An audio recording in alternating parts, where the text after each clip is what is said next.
Hello everyone. So today our topic is about FK and IK kinematics. So pag sinabi nating FK, it means forward kinematics. Ito yung madalas nating ginagawa tulad ng previous na activity natin with the hand. So specifically kapag may sinalek kang isang joint, doon lang siya gumagalaw. But with IK or inverse kinematics, ang nangyayari dito is pwede tayong gumawa ng isang IK target or pole target para mas maging smooth ang ating transition with our bones. So let's start by importing our leg. So let's import our file. Go to File, Import, and FBX. And select. So in here, kung saan nyo sinave yung file nyo, doon nyo siya hanapin. And then import. So this will be our sample mesh. Then let's start by adding armature. So sa pag-add ng ating armature, just hold Shift plus A and then select armature. Ito siya. Para mas maganda yung view natin, I will go to the right perspective or yung orthographic para mas nakikita natin. And then since a-attach natin siya mamaya sa ating mesh, gawin natin is ayusin din natin yung viewport niya. So, ang gagawin natin, i-flip muna natin yung ating phone. So, from object mode, lipat tayo sa object mode, select lahat, and then, select everything, and then, hold Alt plus F. So, i-flip muna natin siya para mas madaling i-extrude mamaya. And then, on your right side, since naka-highlight na rin naman yung ating phone, we're gonna look for our viewport. So, ito siya. So, may object data properties and select the drop-down arrow of viewport. And then check your in-front para hindi siya natatakpan mamaya ng ating mesh. And then let's adjust our bones according to the liking of our leg. So using the move tool and also the rotate, adjust lang natin siya. And then we're gonna select the last part ng ating bone and go with extrude.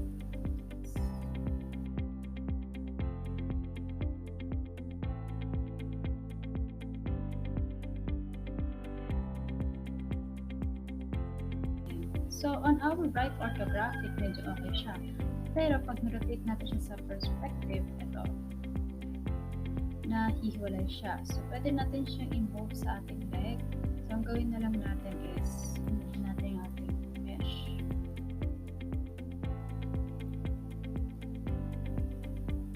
Ayan. So, nakalapat na siya. Then, next ang gagawin naman natin is to add the IK target. So, yung IK target natin, I'll just go to edit mode ng ating phone. Select the last part. Ito siya. And then, select extrude. Pull out. And use the move tool para maayos. And then, habang naka-highlight siya, highlight nyo lang itong last bone and extrude natin. On your right side, i-rename natin siya as IK target para hindi tayo malito. So, ayan, naka-highlight sa armature, which is the full joint nito. And then, look for our bone, which is this one. So, double-click, and then rename as IK target. Then, next, what we're gonna do is unparent. Since naka-attach pa siya, i-unparent lang natin siya. So, right-click, and then look for parent, and then clear. Then, clear parent. Ayan. So, pwede nyo din siyang i-move. Ayan. Para hindi siya naka-attach. Then, ang gagawin natin next is to add some constraints. So, from edit mode, nilipat lang tayo sa pose mode. Select natin yung lower bone. And then, we're gonna add some inverse kinematics. So, in here, yung bone constraint properties, select your add bone constraint, and look for inverse kinematics. Ayan. So, ano daw yung target niya? Of course, this full joint, which is the armature, and our bone would be the IK target.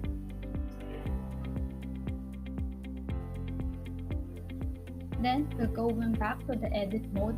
This time, ang gagawin natin, maglalagay tayo ng pole target. So, just select this one and use extrude para magdagdag ng isa pang joint or bone. And then, on your right side, select natin yung bagong added natin. Rename this as pole target. Enter. And don't forget to unparent. So right click, parent, clear, then clear parent. And pwede nyo din siyang adjust palabas. So this will be our IK target and pole target. So next, from edit mode, balik tayo sa pose. Select nyo ito, ang ating lower leg. And for pole target, pole target, select natin ulit, armature, and our bone will be the pole target. Bakit umikot yun sa baba? Since nagdagdag tayo ng mga dito sa ganito, mag-adjust din siya. Pero to fix that, ayusin na natin yung pole angle natin since umikot siya 90 degrees. I-negative 90 lang natin para bumalik siya sa kanyang original position kanina. So, okay na to. Then next na gagawin natin is pagsasabay na natin yung mga bones and then yung mesh din natin. So what we're gonna do is rotate ko lang and then we're gonna go to object mode. So sa pagpe-parent, ang una natin isa-select yung munang mesh and then hold your shift, then yung bones, go to object, parent, and then automatic raise. Ayan. So now, pag pumunta tayo sa pose mode, you will now see here, nag-adjust na yung